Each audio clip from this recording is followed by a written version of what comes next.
Barat.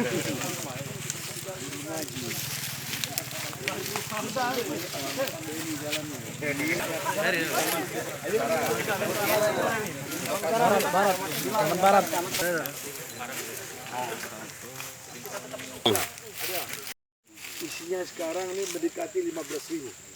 Jadi bayangkan berapa ratus persen itu opernya. Nah, oleh karenanya niat baik dari pemerintah kota Prabu Mulih di bawah kepemimpinan Kiai Haji Ridho Yahya ini, nah ini luar biasa ini. Ya mudah-mudahan segera akan bisa diwujudkan. Karena di samping ini untuk pembangunan lembaga masyarakatan, juga nanti sarana lain. Karena Sumatera Selatan khususnya kasus narkoba di atas 60%, laporan kepala divisi masyarakatan hari ini 67% lebih.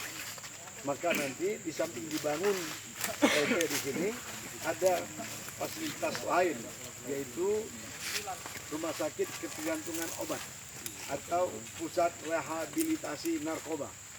Nah, ini akan membantu tidak hanya pemerintah Provinsi Sumatera Selatan, tapi Indonesia saya keseluruhan.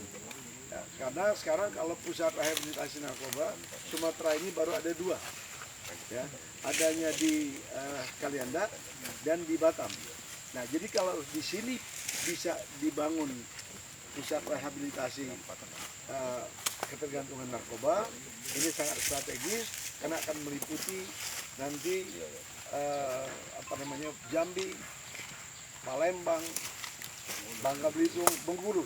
Nanti akan sentralnya di sini.